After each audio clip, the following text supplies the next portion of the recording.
प्रधानमंत्री नरेंद्र मोदी ने मध्य प्रदेश को दी 7,300 करोड़ रुपए की विकास परियोजनाओं की सौगात।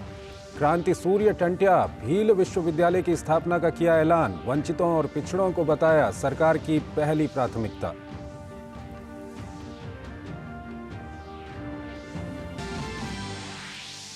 प्रधानमंत्री ने झाबुआ में विशाल आदिवासी महाकुंभ को किया संबोधित। कहा, जनजातीय समाज वोट बैंक नहीं बल्कि देश का गौरव। लूट और फूट को बताया कांग्रेस का ऑक्सीजन। आगामी लोकसभा चुनाव में एनडीए के 400 पार का किया दावा।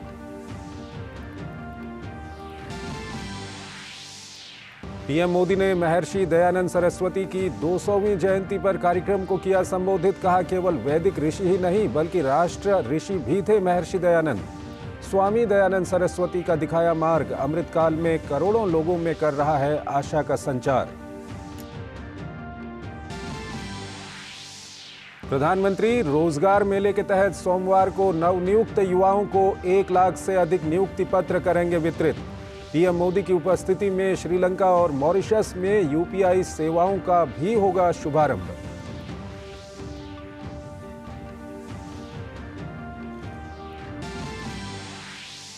प्रत्यक्ष कर संग्रह में जबरदस्त उछाल। वित्त वर्ष 2023-2024 में सकल प्रत्यक्ष कर संग्रह में 17.01% और शुद्ध प्रत्यक्ष कर संग्रह में 20.66% से भी अधिक की वृद्धि।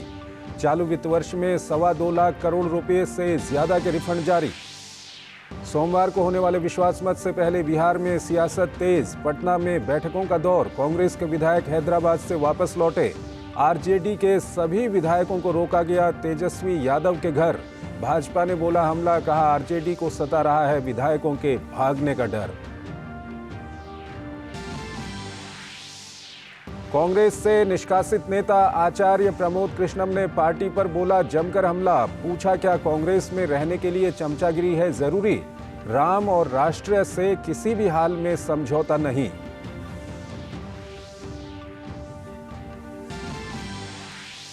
पाकिस्तान में चुनावी नतीजों के बाद सरकार बनाने की कोशिशों में जुटे नवाज शरीफ। नवाज लीग और एमक्यूएम में गठबंधन पर सहमति। चुनाव में धांधली के आरोप को लेकर इमरान खान की पार्टी का देशव्यापी विरोध प्रदर्शन।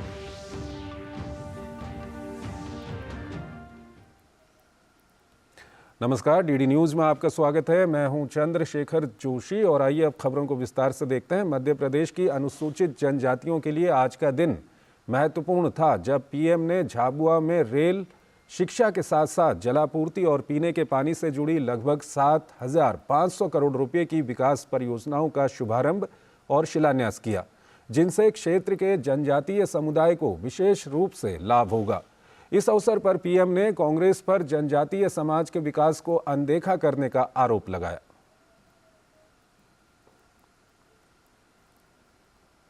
मध्य प्रदेश के विकास के लिए प्रधानमंत्री नरेंद्र मोदी की ये एक और बड़ी सौगात है।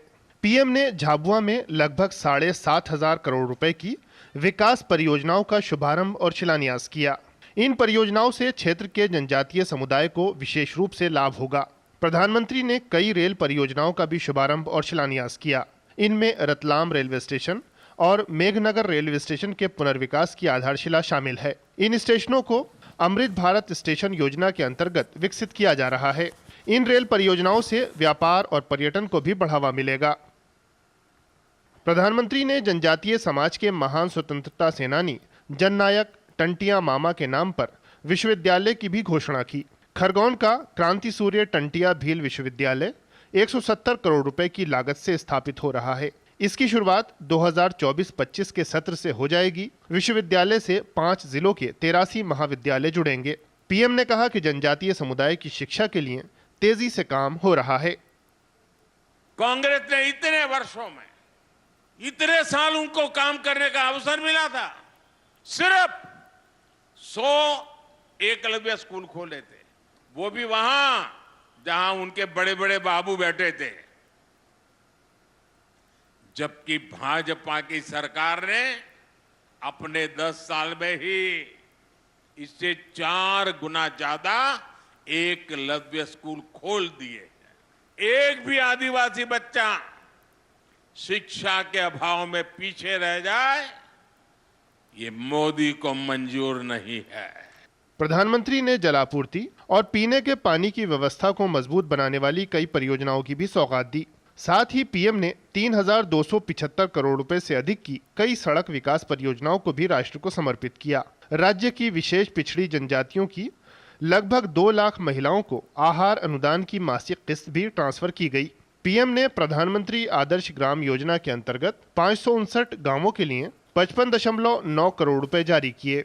जनजातीय समुदाय के विकास के लिए उठाए जा रहे कदमों का उल्लेख करते हुए पीएम ने कहा कि वन संपदा कानून में बदलाव करके आदिवासी समाज को वन भूमि से जुड़े अधिकार लौटाए गए हैं। पीएम ने कहा कि कांग्रेस ने अपने शासनकाल में जनजातीय समुदाय के स्वास्थ्य की अनदेखी की।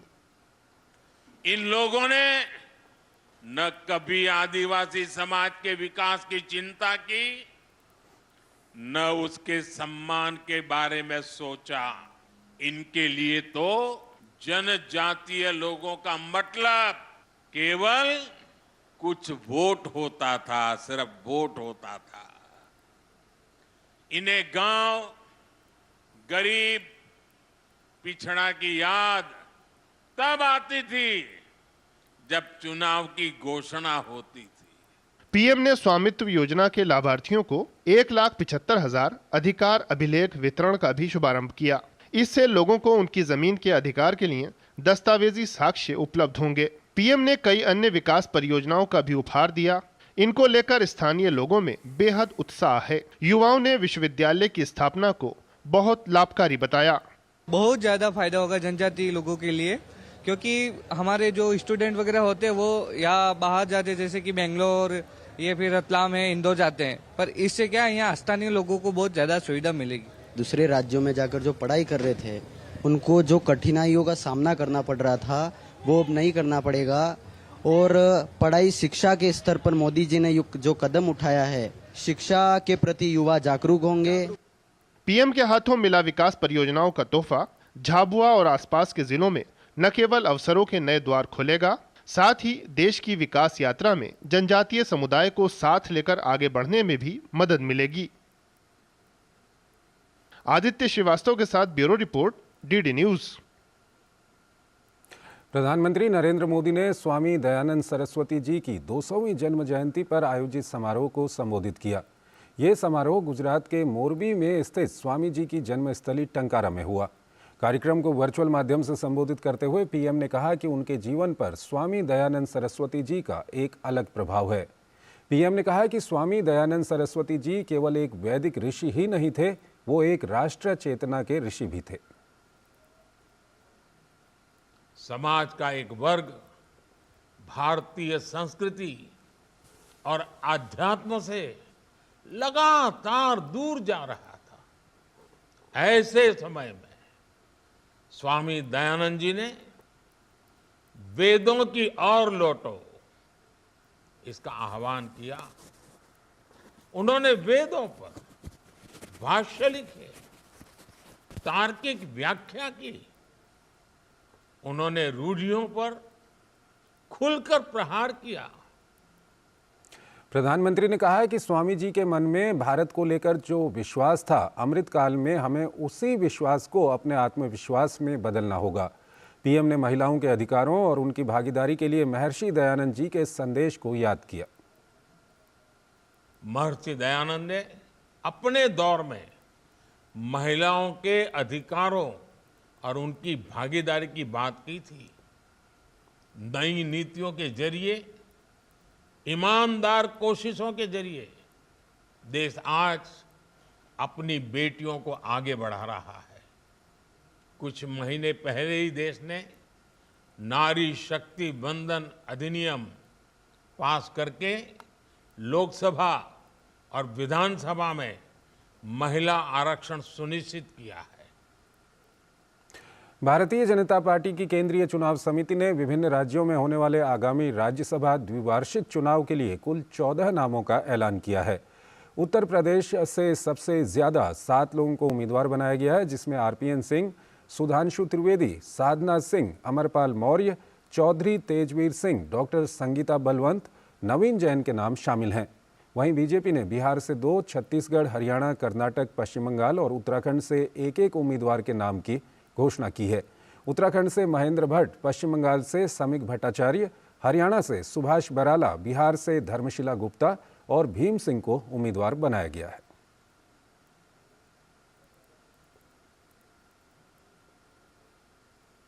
राज्यसभा में यूपी कोटे की 10 सीटों पर होने वाले चुनाव के लिए 15 फरवरी तक नामांकन दाखिल किए जाएंगे। 27 फरवरी को मतदान होगा। विधानसभा में भाजपा की मौजूदा सदस्य संख्या के लिहाज से 10 में से 7 सीटें भाजपा को मिलना तय है। राष्ट्रीय लोकदल से भाजपा का गठबंधन होने पर एनडीए को 8वीं सीट भी मिल सकती है। प्रदेश भाजपा कोर कमेटी ने प्रत्याशियों के लिए पैनल केंद्रीय नेतृत्व को भेजा है। पार्टी सूत्रों के मुताबिक सुधांशु त्रिवेदी, विजयपाल सिंह तोमर के नामों पर केंद्रीय नेतृत्व के स्तर से निर्णय हुआ है। वहीं प्रदेश से बाराबंकी की पूर्व सांसद एवं प्रदेश महामंत्री प्रियंका रावत दावेदार हैं। प्रियंका अनुसूचित जाति से हैं, वहीं महिला वर्ग का प्रतिनिधित्व भी करती हैं। प्रियंका को उम्मीदवार बनाने से पार्टी एक तीर से 2 निशाने साध सकती है। वहीं प्रदेश महामंत्री अमरपाल मौर्य भी मजबूत दावेदार हैं। आचार्य प्रमोद कृष्णम को कांग्रेस ने पार्टी से बाहर का रास्ता दिखा दिया है। आचार्य प्रमोद कृष्णम ने कांग्रेस से निष्कासन पर सवाल किया कि क्या कांग्रेस में रहने के लिए झूठ बोलना और राम का अपमान करना जरूरी है। उन्होंने कहा कि निष्कासन तो बहुत छोटी चीज है, लेकिन सनातन पर कोई समझौता नहीं किया जा सकता। सवाल इस बात का है, क्या कांग्रेस में रहने का मतलब है कि हमें चमचागिरी करनी जरूरी है? क्या कांग्रेस में रहने का मतलब है कि हमें झूठ बोलना ज़रूरी है? क्या कांग्रेस में सिर्फ वो रह सकते हैं जो सनातन को मिटाने की बात करें? क्या कांग्रेस में सिर्फ वो रह सकते हैं जो राम का अपमान करें? दरअसल आचार्य प्रमोद कृष्णम को कांग्रेस पार्टी से 6 साल के लिए निष्कासित कर दिया गया है। कांग्रेस महासचिव केसी वेणुगोपाल ने प्रमोद कृष्णम को पार्टी से निकालने का पत्र जारी करते हुए उन पर पार्टी विरोधी गतिविधियों का आरोप लगाया है। प्रत्यक्ष कर संग्रह के अंतिम आंकड़ों में लगातार बढ़ोतरी दर्ज की जा रही है। 10 फरवरी 2024 तक सकल संग्रह 18.38 लाख करोड़ रुपए हो गया है, जो पिछले वर्ष की इसी अवधि के सकल संग्रह से 17.30% अधिक है। Central board of direct taxes (CBDT) ने एक रिपोर्ट जारी कर यह जानकारी दी। देश का नेट डायरेक्ट टैक्स कलेक्शन भी पिछले साल के मुकाबले 20.25% बढ़कर 15.60 लाख करोड़ रुपए के आंकड़े पर पहुंच गया है। यह आंकड़ा वित्त वर्ष 2023-2024 के लिए संशोधित अनुमानों का 80.23% है। CBDT ने कहा है कि डायरेक्ट टैक्स कलेक्शन के ये आंकड़े लगातार ऊपर जा रहे हैं। इसके साथ ही कॉरपोरेट इनकम टैक्स और पर्सनल इनकम टैक्स के आंकड़े भी लगातार बढ़ रहे हैं। कॉरपोरेट इनकम टैक्स में 13.57% और पर्सनल इनकम टैक्स में 26.91% की वृद्धि हुई है। CBDT के आंकड़ों के अनुसार 10 फरवरी तक 2.77 लाख करोड़ रुपए के रिफंड भी जारी किए गए हैं।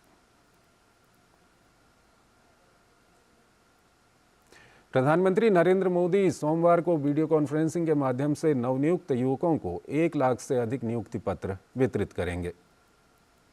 इस अवसर पर प्रधानमंत्री नई दिल्ली में एकीकृत परिसर कर्मयोगी भवन के प्रथम चरण की आधारशिला भी रखेंगे। ये परिसर मिशन कर्मयोगी के विभिन्न हिस्सों के बीच सहयोग और तालमेल को बढ़ावा देगा। रोजगार मेला देश भर में 47 स्थानों पर आयोजित किया जाएगा। रोजगार मेला देश में रोजगार सृजन को सर्वोच्च प्राथमिकता देने की प्रधानमंत्री की प्रतिबद्धता को पूरा करने की दिशा में एक कदम है। श्रीलंका और मॉरिशस में UPI सेवाओं के शुभारंभ पर प्रधानमंत्री नरेंद्र मोदी, श्रीलंका के राष्ट्रपति रानिल विक्रमसिंघे और मॉरिशस के प्रधानमंत्री प्रविंद जुगनाथ उपस्थित रहेंगे। सोमवार को वीडियो कॉन्फ्रेंसिंग के माध्यम से UPI सेवाओं के लॉन्च का कार्यक्रम आयोजित किया जाएगा। इस दौरान मॉरिशस में रुपे कार्ड सेवाएं भी लॉन्च की जाएंगी। इससे श्रीलंका और मॉरिशस की यात्रा करने वाले भारतीय नागरिकों के साथ साथ भारत की यात्रा करने वाले मॉरिशस के नागरिकों के लिए UPI निपटान सेवाएं संभव हो सकेंगी। मॉरिशस में रुपे कार्ड सेवाओं के विस्तार से मॉरिशस के बैंक मॉरिशस में रुपे तंत्र के आधार पर कार्ड जारी कर सकेंगे और भारत और मॉरिशस दोनों देशों में निपटान के लिए रुपे कार्ड के उपयोग की सुविधा प्रदान कर सकेंगे। 22 जनवरी को रामलला अपने भव्य मंदिर में विराजमान हो गए। इस कार्यक्रम में विशेष मेहमान भी आमंत्रित थे। उसके बाद से प्रतिदिन श्रद्धालु रामलला के दर्शनों के लिए अयोध्या का रुख कर रहे हैं और रविवार को उत्तर प्रदेश के विधायकों को मुख्यमंत्री और स्पीकर के आमंत्रण पर यह शुभ अवसर प्राप्त हुआ। हालांकि समाजवादी पार्टी और कांग्रेस विधायक इस कार्यक्रम में शामिल नहीं हुए।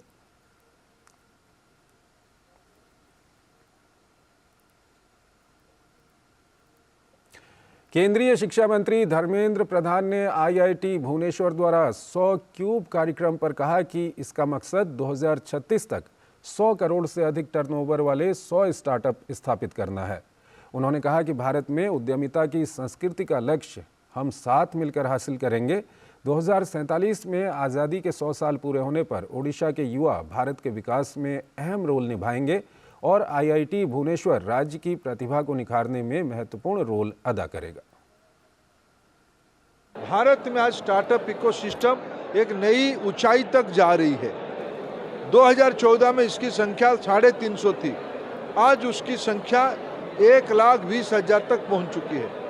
उड़ीसा में भी उसकी गति को आगे बढ़ाने के लिए आईआईटी भुवनेश्वर ने आज एक रिसर्च और एंटरप्रेन्योरशिप पार्क का फाउंडेशन स्टोन दिया है।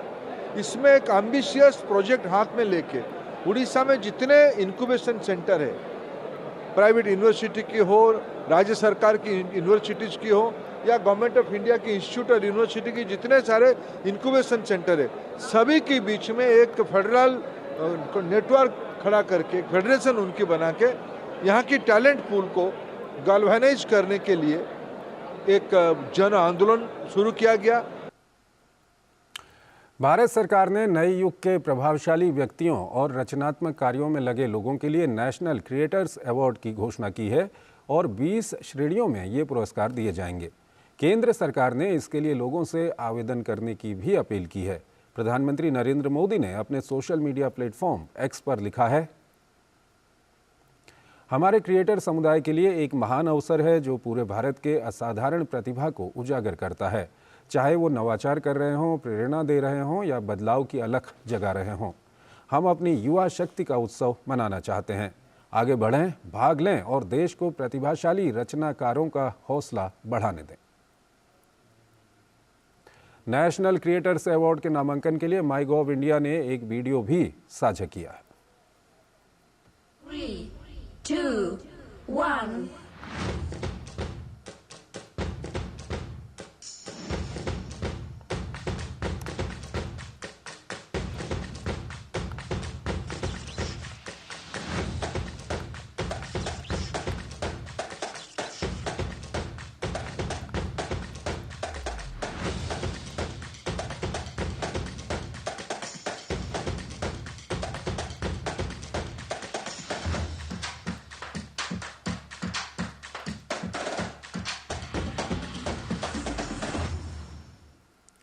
ऑस्ट्रेलिया के पर्थ में भारतीय समुदाय को संबोधित करते हुए विदेश मंत्री एस जयशंकर ने कहा कि भारत को संयुक्त राष्ट्र सुरक्षा परिषद में स्थायी सीट जरूर मिलेगी। उन्होंने कहा कि मुझे इस बात की उम्मीद 100% है। हालांकि संयुक्त राष्ट्र सुरक्षा परिषद में स्थायी सीट हासिल कर लेना हमारे लिए आसान नहीं होगा। ऐसे बहुत से देश हैं जो भारत को स्थायी सीट मिलने नहीं देखना चाहते हैं। I'm 100% certain we will get there.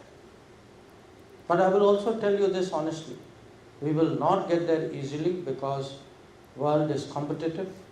There will be those who will try to block us, who will make that passage difficult, who will put some kind of obstacle, some kind of argument in the way. Culture. So that sense today that India is trusted, India is well regarded, a lot of people want to see us. And you know, it's a very interesting thing. In the UN, actually every year in different bodies of the UN, there are elections. If you look, India is one of those countries which consistently does well in those elections. We often do better in those elections than the 5 who are already in the Security Council. So that should tell us something, you know, that we enjoy in that sense the trust and confidence of the world. So our time is coming, you know, but we have to work for it. We have to make sure at home we get everything right, that the path we have followed, we now need to sort of accelerate that and go forward. And I'm sure as that takes place, we will get. देश को एकात्म मानववाद का दर्शन देने वाले अंत्योदय के प्रणेता पंडित दीनदयाल उपाध्याय की आज पुण्यतिथि है। भारतीय जनसंघ की स्थापना में महत्वपूर्ण भूमिका निभाने वाले पंडित दीनदयाल उपाध्याय एक दार्शनिक, गहन चिंतक होने के साथ साथ कुशल संगठनकर्ता भी थे, जिन्होंने सार्वजनिक जीवन में व्यक्तिगत शुचिता और गरिमा के उच्चतम आयाम को स्थापित किया। प्रधानमंत्री नरेंद्र मोदी समेत समस्त देशवासियों ने आज उन्हें विनम्र श्रद्धांजलि अर्पित की। राष्ट्र उत्थान के लिए अपना संपूर्ण जीवन समर्पित कर देने वाले पंडित दीनदयाल उपाध्याय की पुण्यतिथि पर देश ने उन्हें नमन किया। प्रधानमंत्री नरेंद्र मोदी समेत कई गणमान्य लोगों ने उन्हें श्रद्धांजलि अर्पित की। पीएम मोदी ने सोशल मीडिया साइट एक्स पर लिखा कि पंडित दीनदयाल उपाध्याय जी को उनकी पुण्यतिथि पर देश भर के अपने परिवारजनों की ओर से शत शत नमन। उन्होंने भारतीय संस्कृति और विरासत को केंद्र में रखकर देश को आगे ले जाने का मार्ग दिखाया, जो विकसित भारत के निर्माण में भी प्रेरणा स्रोत बना है। वहीं केंद्रीय गृह मंत्री अमित शाह ने पंडित दीनदयाल उपाध्याय की पुण्यतिथि पर नमन किया। उन्होंने एक्स पर लिखा कि प्रखर राष्ट्रवादी और वंचितों के अधिकारों के रचनापुंज पंडित दीनदयाल उपाध्याय जी की पुण्यतिथि पर कोटिशः वंदन। पंडित दीनदयाल उपाध्याय की पुण्यतिथि पर केंद्रीय मंत्री अनुराग सिंह ठाकुर ने सोशल मीडिया साइट एक्स पर लिखा कि राष्ट्रवाद की प्रखर आवाज, अंत्योदय के प्रणेता, हमारे प्रेरणापुंज श्रद्धेय पंडित दीनदयाल उपाध्याय जी की पुण्यतिथि पर सादर नमन। भाजपा के राष्ट्रीय अध्यक्ष जेपी नड्डा, भाजपा के राष्ट्रीय महासचिव तरुण चुघ समेत अन्य वरिष्ठ नेताओं ने भी पंडित दीनदयाल उपाध्याय को नई दिल्ली स्थित भाजपा मुख्यालय में पुष्पांजलि अर्पित की। पंडित दीनदयाल उपाध्याय जी भारतीय जनता पार्टी के मार्गदर्शक थे और उन्होंने जो रास्ता दिखाया, आज उस रास्ते पर चलते हुए एकात्म मानव दर्शन की सोच को पूर्ण करते हुए आज प्रधानमंत्री श्री नरेंद्र मोदी जी के नेतृत्व में देश के गरीबों के जीवन में परिवर्तन लाने का काम, देश के गरीबों को एम्पावर्ड करने का काम भारतीय जनता पार्टी कर रही है। वहीं मध्य प्रदेश के मुख्यमंत्री डॉक्टर मोहन यादव ने भोपाल में पंडित दीनदयाल उपाध्याय की पुण्यतिथि पर उन्हें पुष्पांजलि अर्पित की। सालों पहले एक ऐसे व्यक्तित्व ने जनसंघ की स्थापना के समय से लेकर के अपने जीवन के अंतिम सांस तक लगातार अपने पूरे जीवन को यज्ञ में आहुति की तरह समाहित करते हुए देश में नहीं दुनिया में भारतीय संस्कृति की पताका फहराई, राजनीति का एक नया दर्शन दिया। उत्तर प्रदेश के मथुरा में नगला चंद्रभान गांव में 25 सितंबर 1916 को पैदा हुए पंडित दीनदयाल उपाध्याय एक गंभीर दार्शनिक और गहन चिंतक होने के साथ साथ वो एक ऐसे समर्पित संगठनकर्ता और नेता थे, जिन्होंने सार्वजनिक जीवन में व्यक्तिगत शुचिता और गरिमा के उच्चतम आयाम को स्थापित किया। सन 1950 में डॉक्टर श्यामा प्रसाद मुखर्जी ने नेहरू मंत्रिमंडल से त्यागपत्र देने के बाद देश में एक वैकल्पिक राजनीतिक मंच के लिए राष्ट्रीय स्वयंसेवक संघ से सहायता मांगी। इस राजनीतिक घटनाक्रम में पंडित दीनदयाल उपाध्याय जी ने अत्यंत महत्वपूर्ण भूमिका निभाई और नए राजनीतिक दल भारतीय जनसंघ की स्थापना हुई। 11 फरवरी 1968 के दिन अचानक पंडित दीनदयाल उपाध्याय जी की आकस्मिक मृत्यु हुई। Bureau report, DD news. Bangladesh के ढाका में हमदर्द विश्वविद्यालय में रविवार को विश्व यूनानी दिवस मनाया गया। इस अवसर पर हमदर्द विश्वविद्यालय के सभागार में एक परिचर्चा और सेमिनार का आयोजन किया गया। विश्वविद्यालय ने इस कार्यक्रम के लिए बांग्लादेश में भारतीय उच्चायुक्त प्रणय वर्मा को विशेष अतिथि के रूप में आमंत्रित किया। इस अवसर पर बोलते हुए उच्चायुक्त ने समग्र स्वास्थ्य देखभाल के बारे में वैश्विक प्रवचन में पारंपरिक चिकित्सा पर नए सिरे से ध्यान केंद्रित करने पर प्रकाश डाला। प्रणय वर्मा ने पारंपरिक चिकित्सा के क्षेत्र में भारत और बांग्लादेश के बीच मजबूत साझेदारी को प्रोत्साहित किया, जिसमें भारत में WHO के नए global centre for traditional medicine की स्थापना भी शामिल है। विश्व यूनानी दिवस 11 फरवरी को प्रसिद्ध भारतीय यूनानी विद्वान हकीम अजमल खान की जयंती के अवसर पर उनके सम्मान में मनाया जाता है। ऑस्ट्रेलिया ने अंडर 19 क्रिकेट विश्व कप का खिताब अपने नाम कर लिया है। आज खेले गए टूर्नामेंट के फाइनल मैच में ऑस्ट्रेलिया ने भारत को 79 रन से हरा दिया। ऑस्ट्रेलिया द्वारा मिले 254 रन का पीछा करते हुए टीम इंडिया 43 ओवर 5 गेंदों में ऑल आउट हो गई और मैच गंवा दिया। भारत के लिए आदर्श सिंह ने सर्वाधिक 47 रन बनाए। उनके अलावा मुरुगन अभिषेक ने 42, मुशीर खान ने 22 और नमन तिवारी ने 14 रन बनाए। इनके अलावा कोई और बल्लेबाज दहाई का आंकड़ा भी नहीं छू पाया। इससे पहले मैच में टॉस जीतकर पहले बल्लेबाजी करते हुए ऑस्ट्रेलिया ने 7 विकेट के नुकसान पर 253 रन बनाए थे। ऑस्ट्रेलिया की तरफ से हरजस सिंह ने सर्वाधिक 55 रनों की पारी खेली। वहीं कप्तान बेबगेन ने 48, हैरी डिक्सन ने 42, ओलिवर पीक ने 46 और टॉम स्ट्रैकर ने 8 रन बनाए। भारत के लिए राज लिम्बानी ने सर्वाधिक 3 विकेट लिए, जबकि नमन तिवारी ने 2 विकेट। सौम्य पांडे और मुशीर खान को एक सफलता मिली। और आइए अब देखते हैं देश भर की कुछ अन्य महत्वपूर्ण खबरें फटाफट अंदाज में। राष्ट्रपति भवन में चेंज ऑफ गार्ड समारोह का आयोजन किया गया। चेंज ऑफ गार्ड एक बहुत ही पुरानी सैन्य परंपरा है। समारोह का मुख्य आकर्षण गार्ड का बदलना है, जहां पुराने गार्ड नए गार्ड को जिम्मेदारी सौंपते हैं। राष्ट्रपति द्रौपदी मुर्मू इस समारोह की गवाह बनी। उपराष्ट्रपति जगदीप धनखड़ ने महाराष्ट्र के गोविंदा में मेडिकल कॉलेज की आधारशिला रखी। कार्यक्रम में महाराष्ट्र के राज्यपाल रमेश बैस, मुख्यमंत्री एकनाथ शिंदे, सांसद प्रफुल्ल पटेल सहित अन्य गणमान्य लोग उपस्थित रहे। प्रधानमंत्री नरेंद्र मोदी ने मशहूर अभिनेता और बीजेपी के राष्ट्रीय कार्यकारी समिति के सदस्य मिथुन चक्रवर्ती को फोन कर उनके स्वास्थ्य के बारे में जानकारी ली। भाजपा के राष्ट्रीय अध्यक्ष जेपी नड्डा तमिलनाडु के दौरे पर रहे। चेन्नई में एक यात्रा में भाग लेने के साथ ही उन्होंने एक सार्वजनिक कार्यक्रम में भी भाग लिया। जेपी नड्डा चेन्नई में एक यात्रा में शामिल हुए। आगामी लोकसभा चुनाव को देखते हुए भाजपा अध्यक्ष के दौरे को काफी अहम माना जा रहा है। उधर गुवाहाटी में भाजपा की ओर से पूरे देश में ग्रामीण और शहरी इलाकों में दीवारों पर पार्टी के चुनाव चिन्ह कमल का चित्र उकेरा जा रहा है। केंद्रीय मंत्री अनुराग सिंह ठाकुर ने कहा है कि कांग्रेस ने देश को लूटने का काम किया है। कांग्रेस की नीति के कारण देश लड़खड़ाती हुई अर्थव्यवस्था हो गई थी।